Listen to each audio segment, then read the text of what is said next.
perkebunan di atap-atap bangunan di kota Paris, dan peternakan mengapung di pelabuhan kota Rotterdam, Belanda. Masa depan kita bisa seperti itu. Karma, Madame Curie, dan Courage adalah 3 dari 31 ekor sapi perah yang hidup di peternakan mengapung di kota Rotterdam, Belanda. Ini yang pertama di dunia.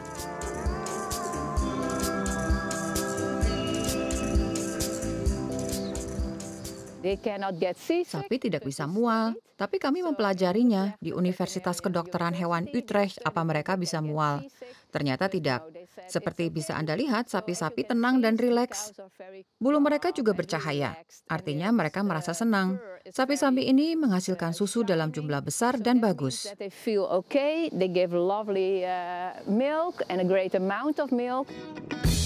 Di sini diproduksi sekitar 600 liter susu setiap harinya. Setiap sapi memutuskan sendiri kapan akan diperah. Salah satu tujuan proyek pionir ini adalah memproduksi sebaik mungkin secara berkelanjutan. Tujuannya adalah menghubungkan orang dengan produksi makanan. Banyak konsumen tidak tahu seberapa besar energi dan rasa cinta pekerjaan diperlukan untuk memproduksi segelas susu. Kami ingin mengingatkan agar mereka tidak membuang bahan makanan dengan mudah.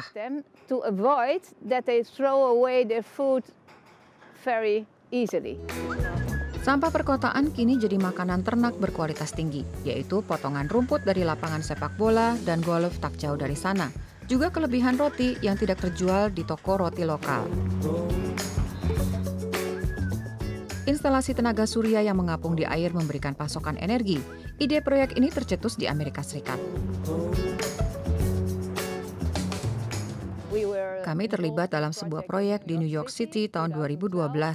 Ketika itu Taufan Sandy menerpa New York. Jadi setelah 2 hari tidak ada makanan segar di rak-rak toko karena segalanya tergenang air.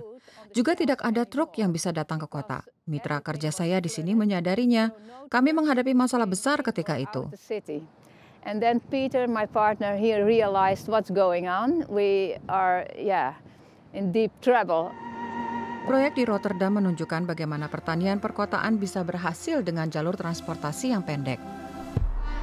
Ibu kota Prancis, Paris juga menunjukkan bahwa itu bisa dilakukan. Di atap sebuah gedung pameran sekarang terbentuk proyek pertanian perkotaan yang terbesar di dunia dengan lahan seluas 20 lapangan sepak bola. Di Paris, orang banyak yang antusias dengan pertanian perkotaan. Administrasi kota sudah sering mengadakan proyek penghijauan dalam rangka program Pariculture. Di seperempat bagiannya, lebih dari 20 tukang kebun sudah menyelesaikan banyak pekerjaan. Mereka membudidayakan 30 tanaman, terutama berbagai jenis buah dan sayuran, juga rempah-rempah. Tentu saja semuanya tanpa pestisida dan zat kimia lainnya. Mereka menggunakan 2 metode penanaman spesial.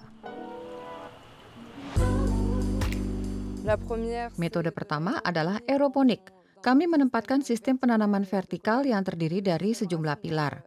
Semua akar ada di udara terbuka dan disemprot dengan larutan nutrisi.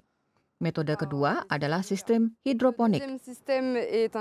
Kami menggunakan pot-pot panjang yang diisi substrat dari kelapa. Nutrisi diperoleh akar lewat sirkulasi air.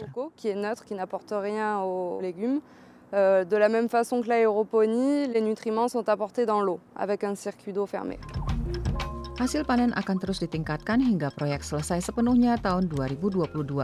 Ini adalah tantangan bukan hanya bagi sebuah masyarakat, melainkan seluruh dunia.